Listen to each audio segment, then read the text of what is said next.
Warm words, Mr. Ramadorai. I don't know how young I am or angry I am. You put both together. Mr. Narendra Nair, I know about Bombay First, and that's one of the reasons I'm here, for the good work that you do. Ashish, I never use the word nation wants to know. So when you say that I speak for the nation, honestly, I never made that pretentious comment. It's been stuck with me.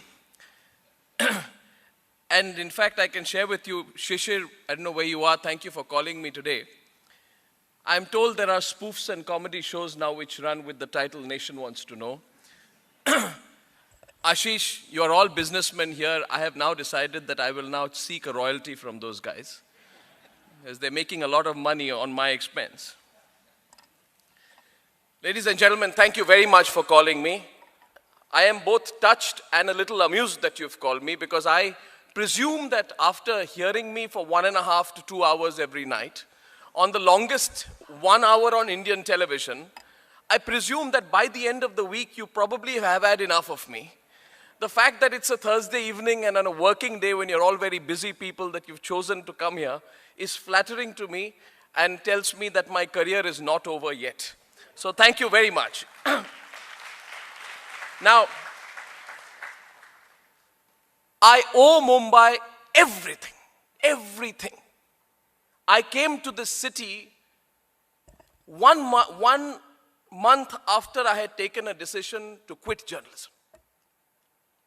In 2003, I was so utterly disillusioned with the way journalism was going on in Delhi, where I spent 9.5 years, that I had decided in 2003 that I will do anything but remain a journalist. I had decided to quit journalism in 2003. It was in those circumstances that the Bennett Coleman Group gave me the opportunity and said, launch a channel. And frankly, we had no idea at that time whether it would be a news channel or a business channel, who it would partner with, who it would have a joint venture with, what the channel would be. But it was at that point of time when just a few months back, I had been utterly disillusioned with journalism, that one day I landed in Delhi, and from Delhi to Mumbai, and I had never been to Mumbai or spent more than one night in Mumbai before that.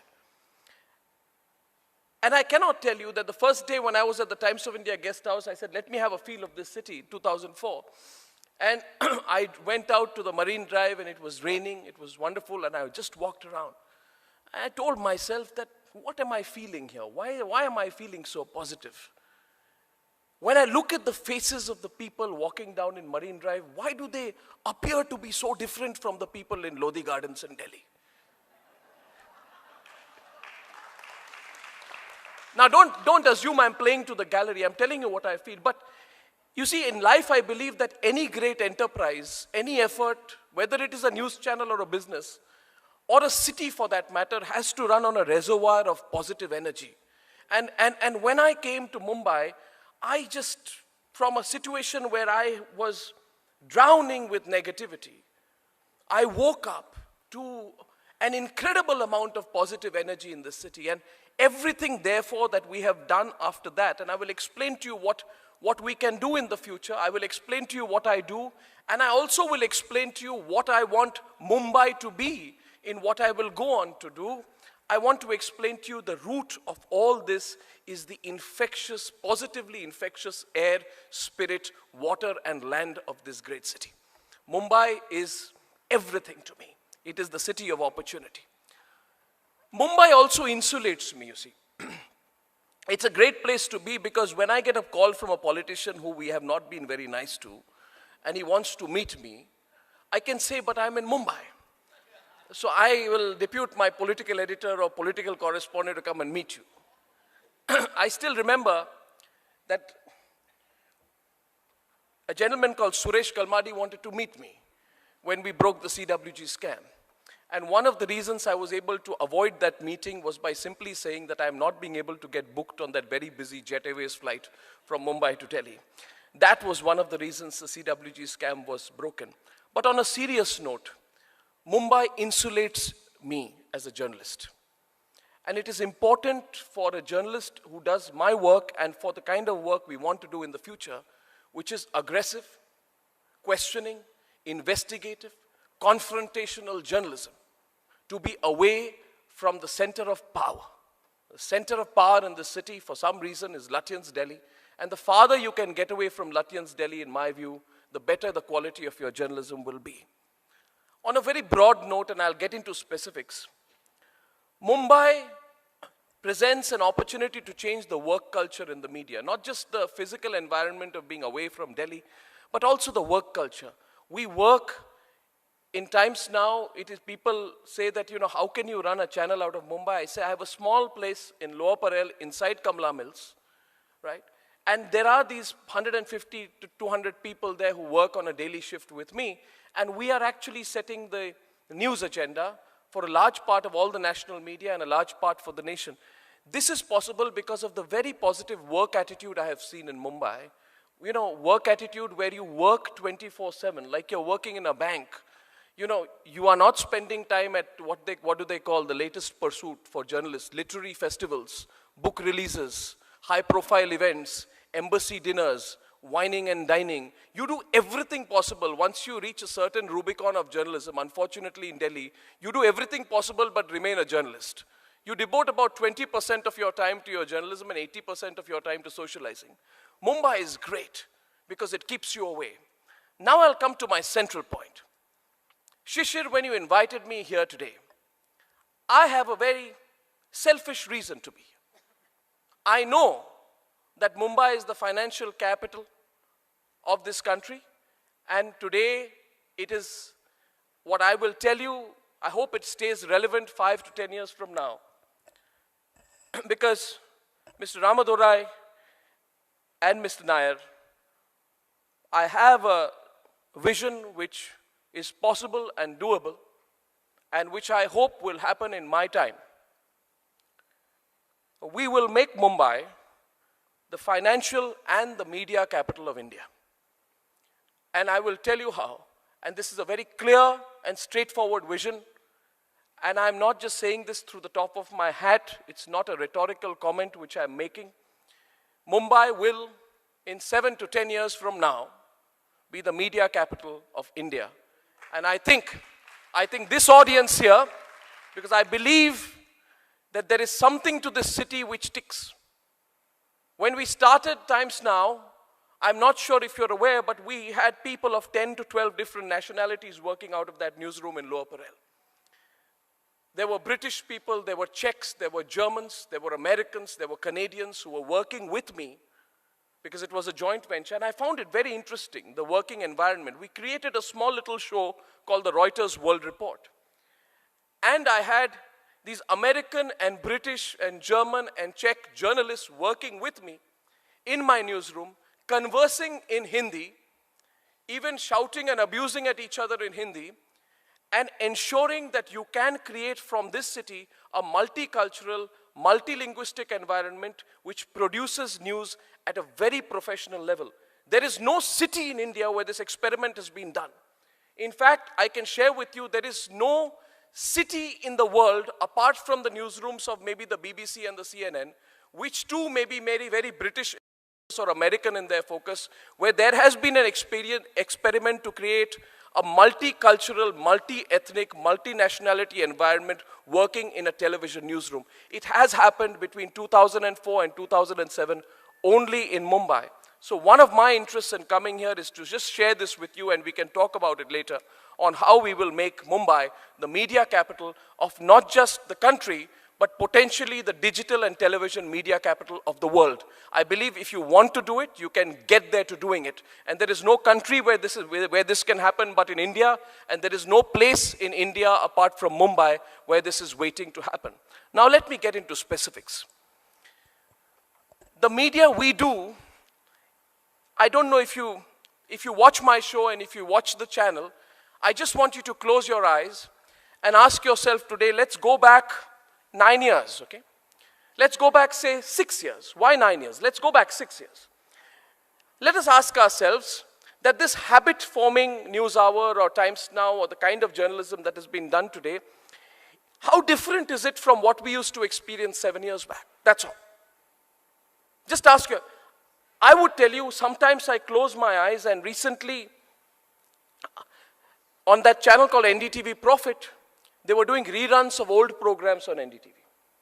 And I was with NDTV, and I have tremendous personal regard for Prannoy Roy. Tremendous personal regard for Dr. Prannoy Roy.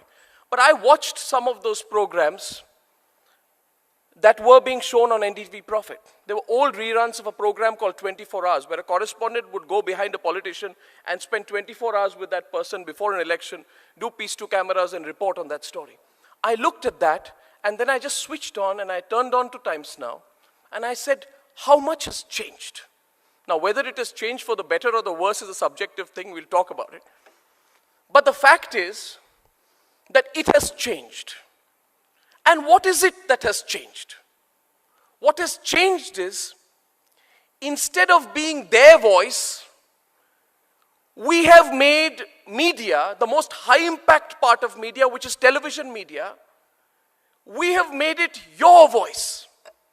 We are trying very hard to go into your thoughts, ask the questions which are in your mind, de-intellectualize news stories, bring them closer to you, and speak in your language. Now let me take you back to the first time I actually experienced this form of media. I remember 26/11. On 26/11, about 9:30, when I was told that there are shots and this incident has happened, and I didn't take it seriously because the sources were not news sources. But anyway, half an hour later, I went into the studio, and I was inside for 4 days, and some of you may have watched and experienced our coverage at that time. I had taken a conscious decision to do two things, to not do two things. The first was to not reveal details about who was where they were at Taj and where they were at Trident, etc. Dr. Pasricha, you're a police officer, you know how important that is. So I said, and I was getting SMSs. I was not getting SMSs to carry news. I was getting SMSs pleading with me not to carry news. Pleading with me, don't tell them my father is here, my father, find out for me, but don't tell them, don't say it on air. The second thing I decided was I will not go on the field, because when an editor goes on the field, his mind sometimes gets affected by the environment and he becomes a reporter. He loses his sense of neutrality. The third decision I took was not to show my face as far as possible on TV, because I felt the story of the biggest terror attack in India happening is bigger than my face. And if you remember 26/11, very many of you may remember my voice speaking over the pictures, but very few of you would remember my face because I was just speaking through the voice. Now I'll tell you the other part. So 3 to 3.5 days, non-stop we covered. I slept for about 1 hour, 2 hours. I lived on coffee. And sometimes when it happens, and I spoke about it in another event last weekend, you know, when we are in front of the television, a lot of people watch you, and a lot of people want to also abuse you. They just want to rant at you. It's like the internet, where there's a lot of negative emotion always spilling over. And I remember that after 3.5 days of coverage, when I came out and I got a viewer's call, calling on the newsroom, I picked up the phone and the person just abused me for 5 minutes. For no reason. Just abused me, abused the media, irrespective of whether right or wrong we had done, abused us.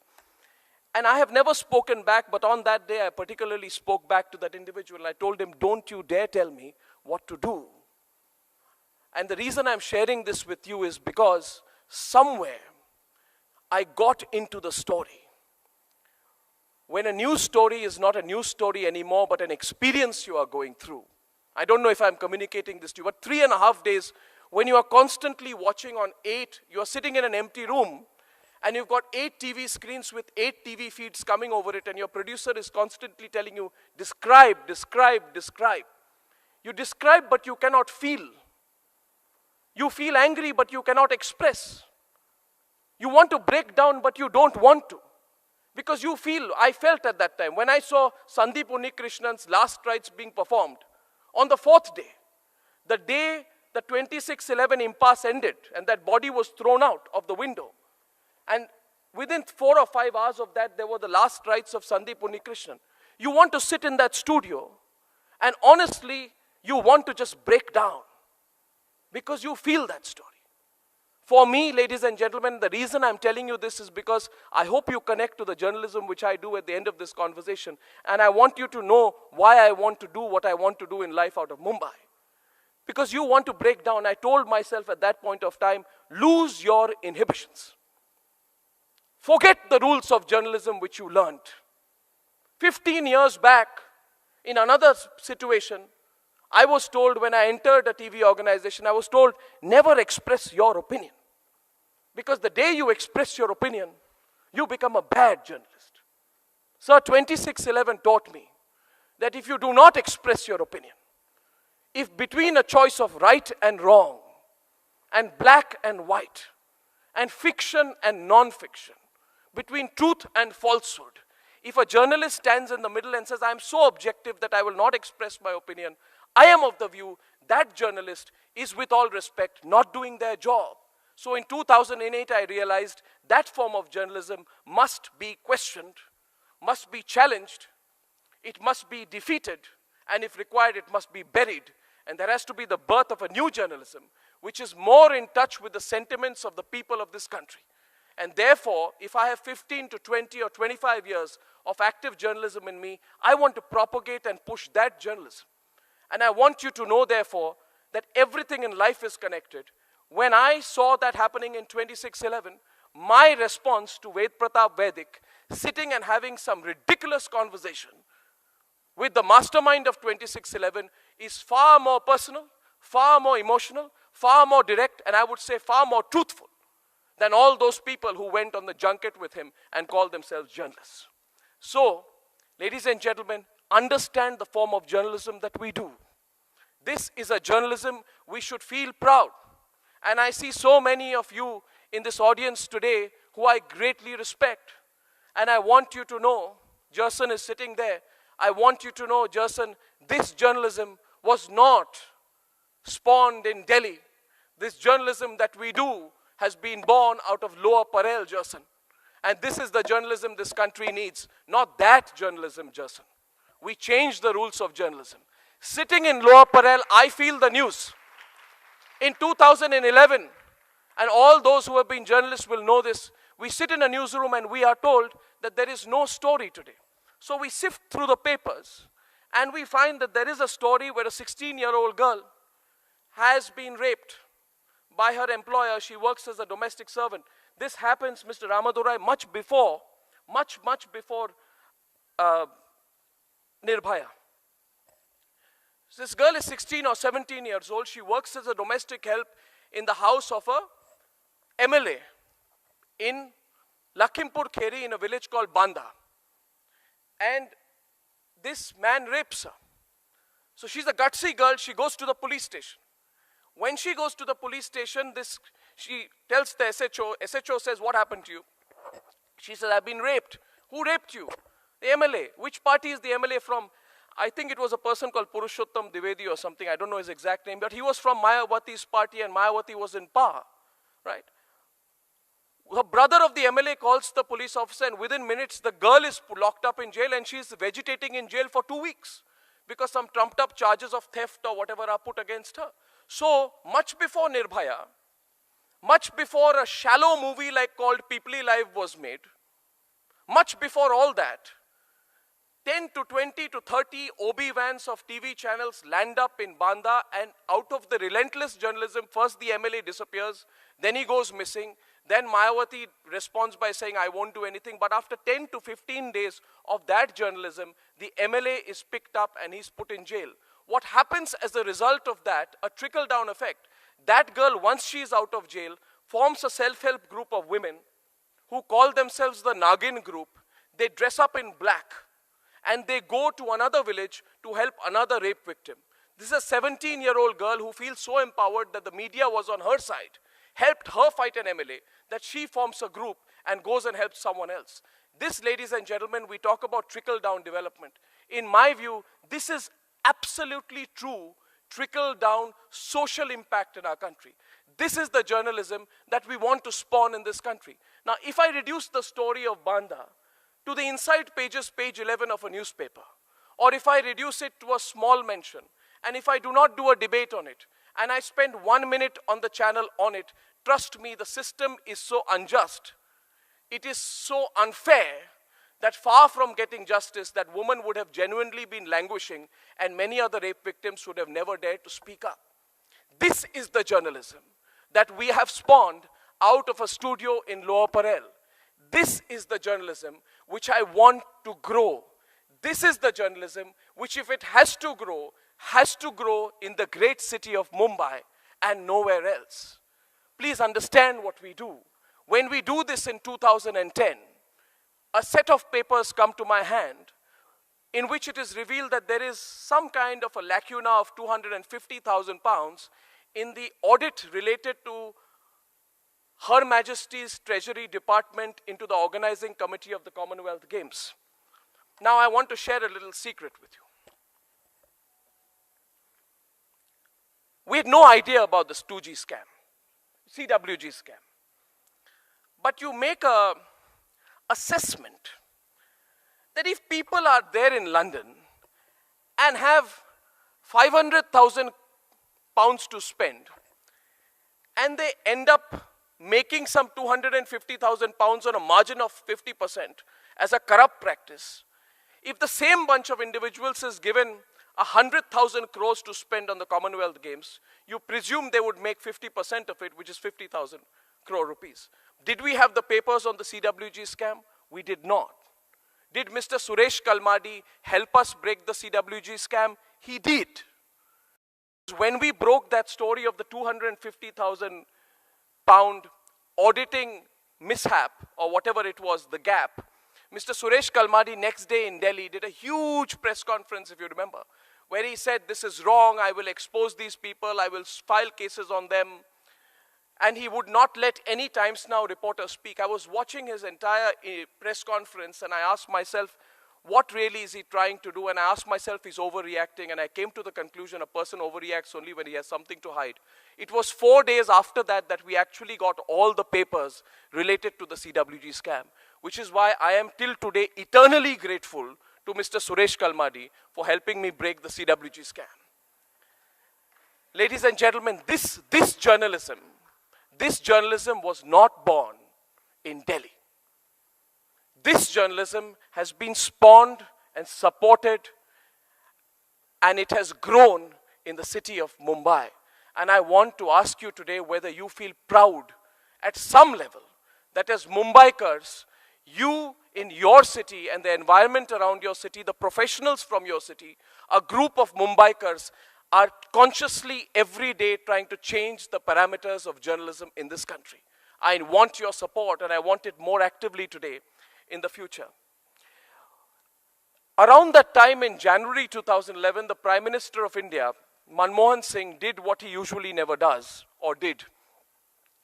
He had had enough of these scams, Dr. Manmohan Singh. And he decided that he has to take this head on. So he decided to speak.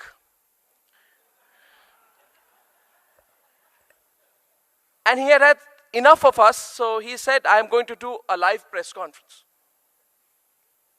This live press conference was organized at the Prime Minister's residence. It was one of my first times in the PM's residence. I'll cut the long story short. There were 14 editors asking questions to the Prime Minister.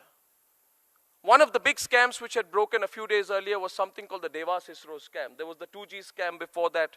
There was the Adarsh scam. There was the CWG scam. And I know many people may have mixed views about our coverage of these scams. I believe we are genuinely doing a social service each time we broke those scams. And I hope that the media in this country will have the courage that if these scams were to come up again, we should come on the front foot, irrespective of who likes it or not, and question any government or any individual or any politician or any bureaucrat in power. Nevertheless, I was person number 13 who came to ask for the questions. Before that, everyone was giving the Prime Minister advice. Somebody would say, Mr. Prime Minister, you know, this is this about the economy, you can do this, you can improve this. And the Prime Minister would nod very gravely and say, thank you very much, very good suggestions. And I was sitting there itching my hands, wondering when anyone will ask a direct question. The person, the editor, 2 editors before me, even asked a question, what is your message to Sachin Tendulkar? And I asked myself, I said, have I landed from another planet?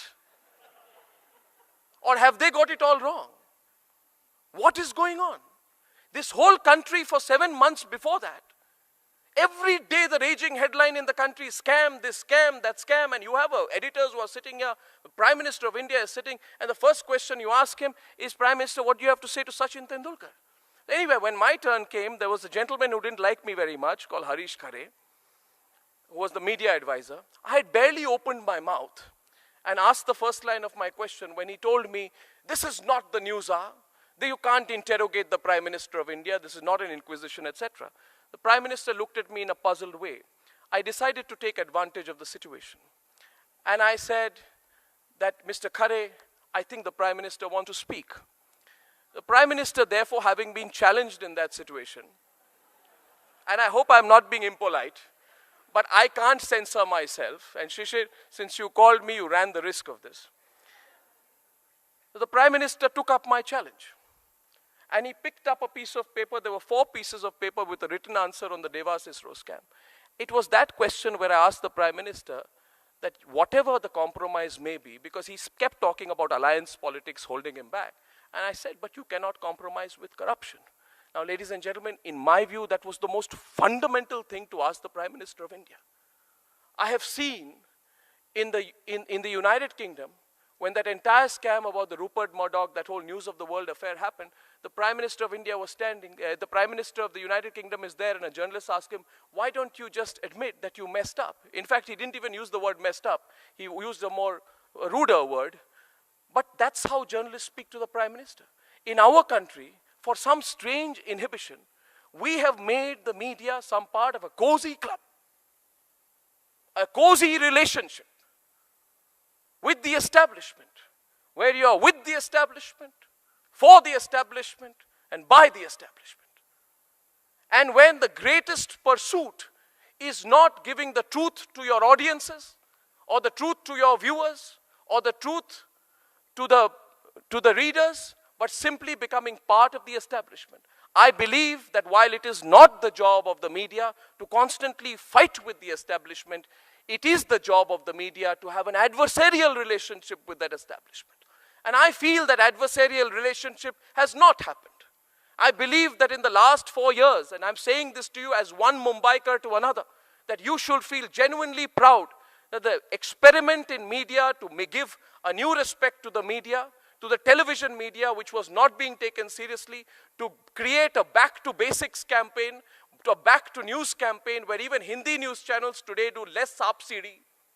There are a few people who do Sansani at night, but less Saap Sidi. But you are doing serious news, where people are watching serious news. And trust me, I don't interview film stars on the news hour. I pick up serious issues. And we ask those questions every day. We try to do the journalism that we can. It's an incipient stage. It has all happened. Where? But in this city of Mumbai.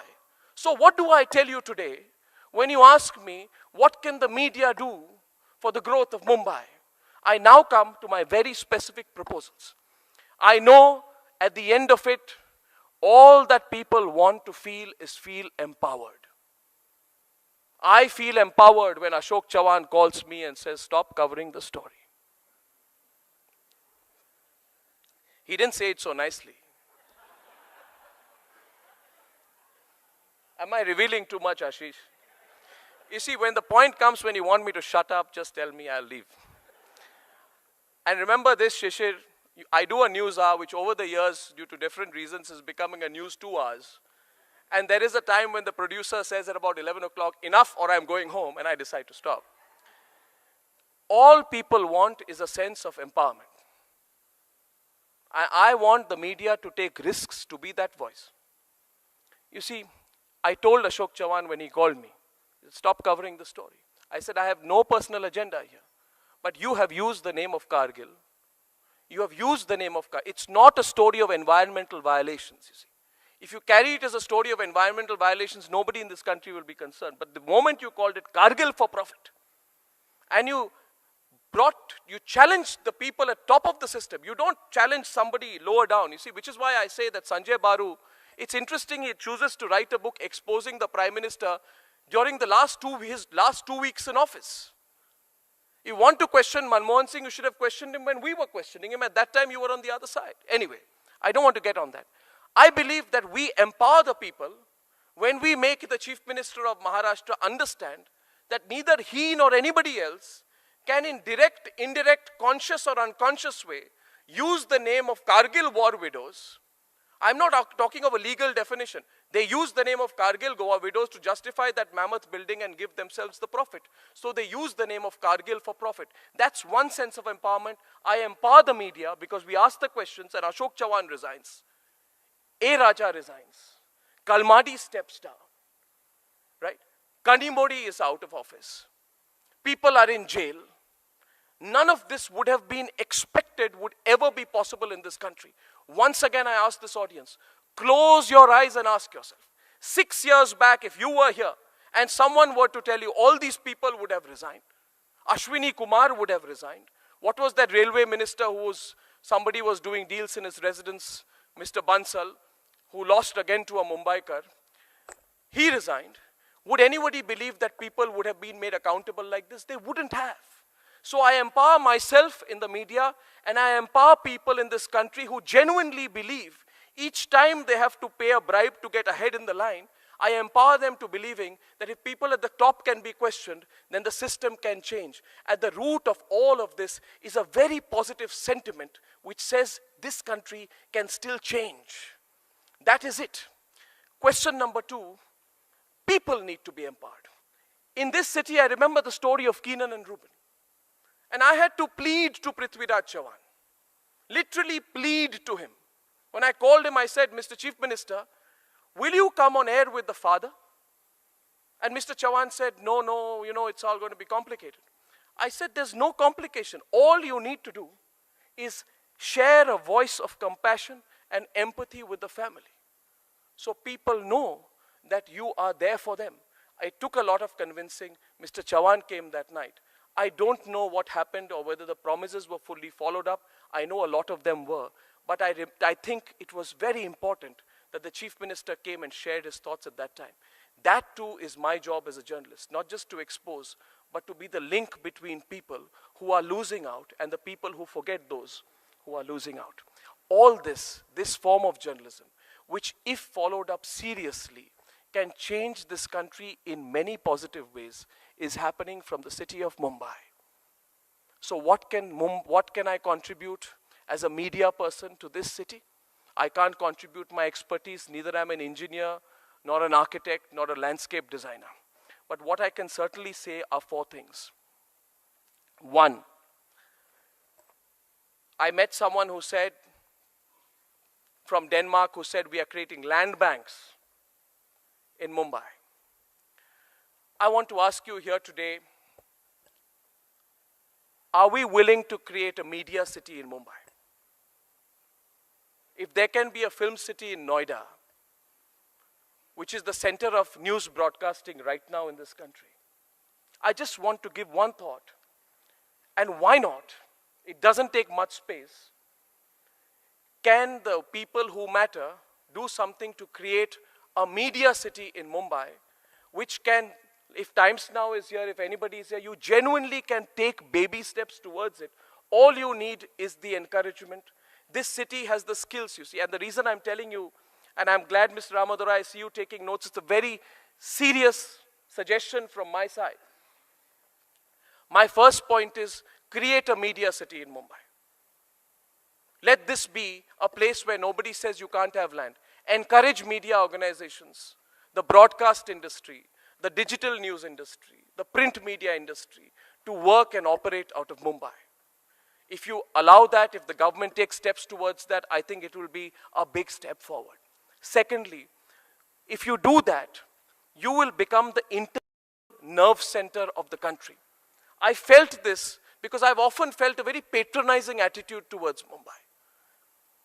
I saw this after 26/11, when people came out on the streets and people in Mumbai were asking questions about terrorism, the country's security policy, etc. It was all dismissed as some kind of socialite candlelight march.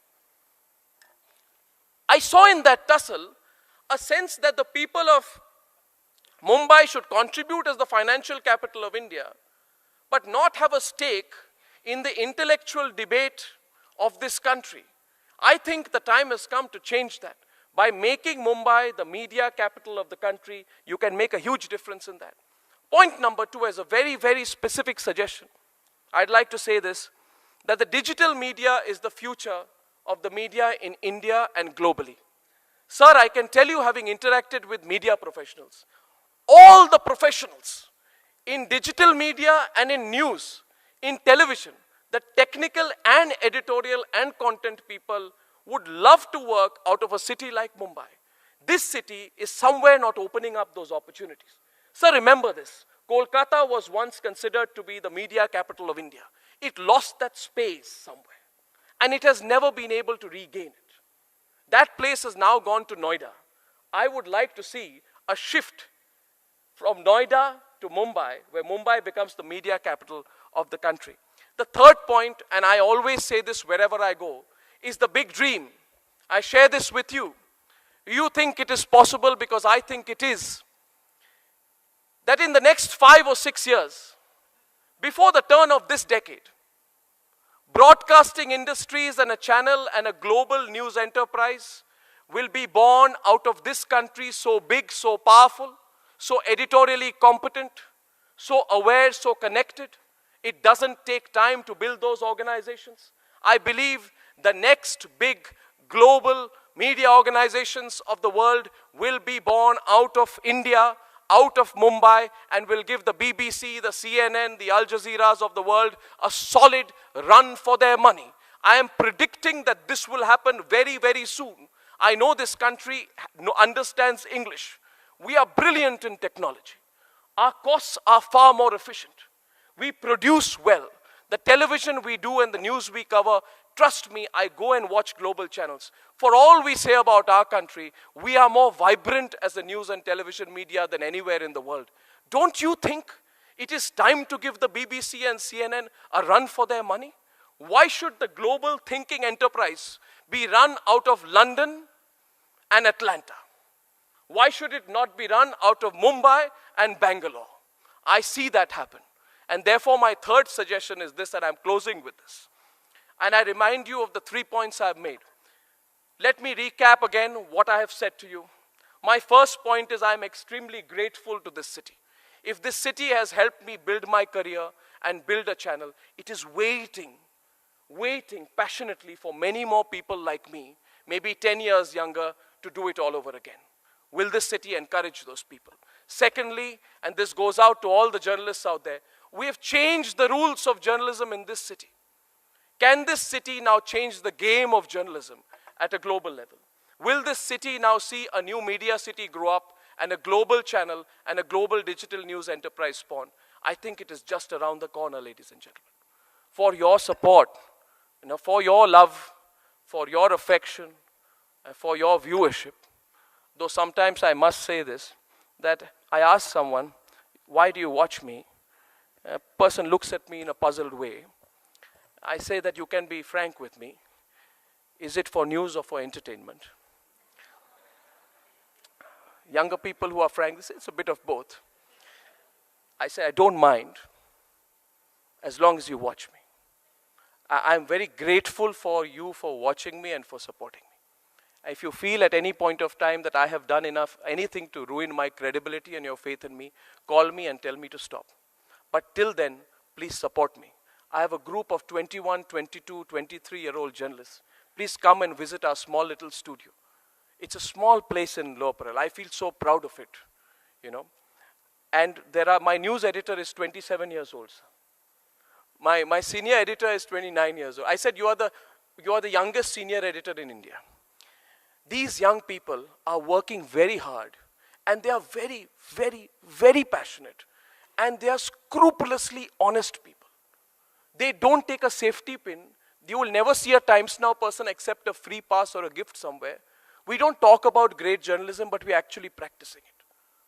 I want you to own that journalism. It is for you. So please support it, and please hope that when you call me 5 years from now, a little bit of the dream that I have shared with you becomes a reality. Thank you very, very much. Thank you.